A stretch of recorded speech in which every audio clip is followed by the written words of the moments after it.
तनु cut देंदी सा करो निकड़मी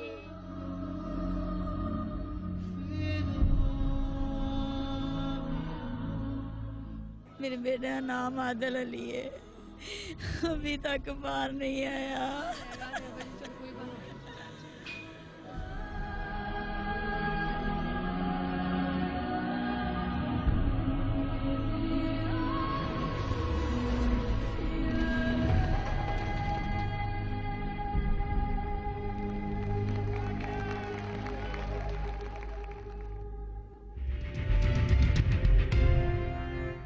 अस्सलाम वालेकुम नाज़रीन, हमने पाकिस्तान को बहरानों और आफात के ज़रिए ही डिस्कवर किया है। जिस तरह पाकिस्तान को हमने आफात के ज़रिए डिस्कवर किया है, हमने हुकूमत और निज़ाम की कोताहियों को भी आफात के ज़रिए ही देखा है। इस वक्त आप जो नज़ारा देख रहे हैं वो पिछले 3 दिन से हर टेलीविज़न स्क्रीन की ज़ीनत बन चुका है। ये वो ओरिएंट लैब है जहाँ पर ज़ाहरन जानवरों के लिए सेहत की अद्वियात बना करती थी और उसके साथ साथ इंसानों की जानों को बचाने के लिए भी अद्वियात बनती थी। ज़ाहिर है कि ये अद्वियात 2 नंबर अद्वियात थी, लेकिन ये मामला फ़िलहाल पसे पुश्त डाला हुआ है।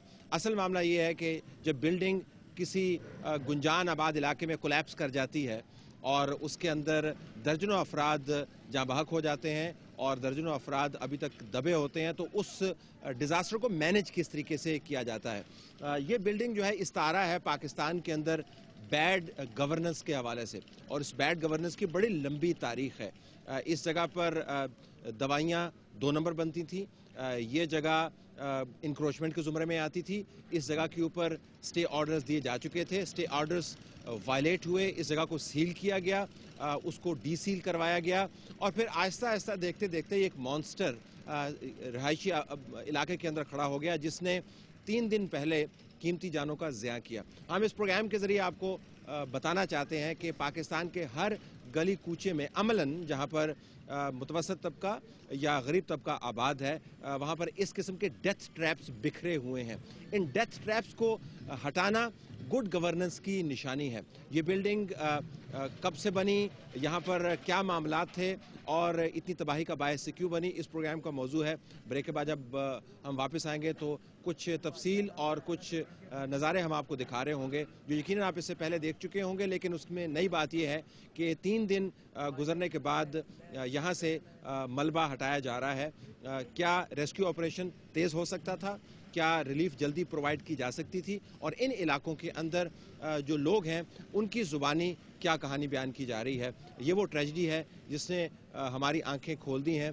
अगर ये ट्रेजिडी किसी रूरल एरिया के अंदर हुई होती तो शायद हम इसके ऊपर इतनी तवज्जो नहीं दे रहे होते, लेकिन चूंकि गुंजान आबाद इलाके के अंदर हुआ है, बिजी इलाके के अंदर हुआ है, लाहौर के अंदर हुआ है, तो मीडिया की तवज्जो इसके ऊपर बहुत है। इसी से शायद खैर का पहलू निकला है। बहरहाल लोगों की कहानी उनकी ज़ुबानी बताएंगे और इस मामले के जो अंदर की बातें हैं वो भी आपके सामने रखेंगे। जिस तरह मैंने पहले अर्ज़ किया, ये बिल्डिंग पाकिस्तान के अंदर बैड गवर्नेंस का इस्तारा है, वो बैड गवर्नेंस जो पाकिस्तान के अंदर सियासी बहस का मौजू कभी नहीं बनती और हमेशा नारों के पीछे छुप जाती है।